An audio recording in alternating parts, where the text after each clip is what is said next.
ఇది ఒక నగరంలో జరిగిన సంఘటన.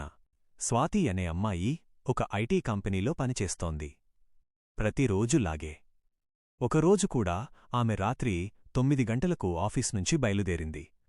అది చివరిసారి ఆమెను చూసిన సమయం. మరుసటి రోజు ఆమె ఆఫీస్కి రాలేదు. Phone switch off. ఇంట్లో కూడా లేదు.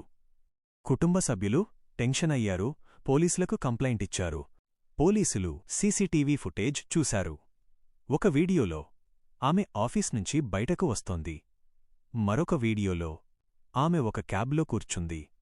ఇక్కడి వరకు అంతా నార్మల్. కాని మూడో సీసీటీవీలో ఆ క్యాబ్ ఒక డిజర్టెడ్ రోడ్డుపై ఆగింది.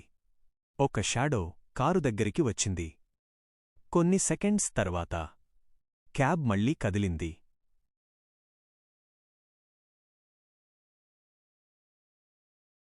కాని ఆమె ఇక ఆ కారులో లేదు. పోలీసులు వెంటనే డ్రైవర్ను అరెస్ట్ చేశారు.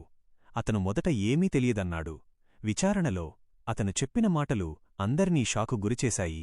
ఆమె అకస్మాత్తుగా చెప్పింది, ఇక్కడ ఆపండి. ఎవరో నన్ను ఫాలో అవుతున్నారు. నేను వెనక్కి చూశాను. ఎవరూ లేరు. కాని ఆమె దిగిపోయి చీకట్లోకి వెళ్ళింది. పోలీసులకు అనుమానం పెరిగింది. వాళ్ళు అదే ఏరియాలో సర్చ్ ప్రారంభించారు. కొన్ని గంటల తర్వాత రోడ్డు పక్కన ఒక అబాండోన్డ్ బిల్డింగ్ కనిపించింది. అందులోకి వెళ్ళినప్పుడు పోలీసులు షాకయ్యారు. అక్కడ స్వాతి బ్యాగ్ దొరికింది. అదే బిల్డింగ్లో ఒక చిన్న రూంలో ఒక హిడెన్ కెమెరా సెటప్ ఉంది.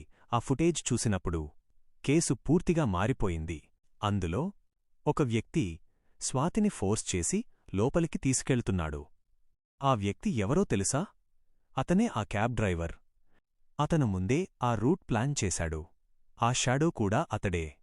స్వాతిని భయపెట్టి ఆమెనే దిగేలా చేశాడు.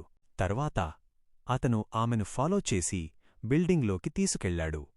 చివరికి పోలీసులు అతన్ని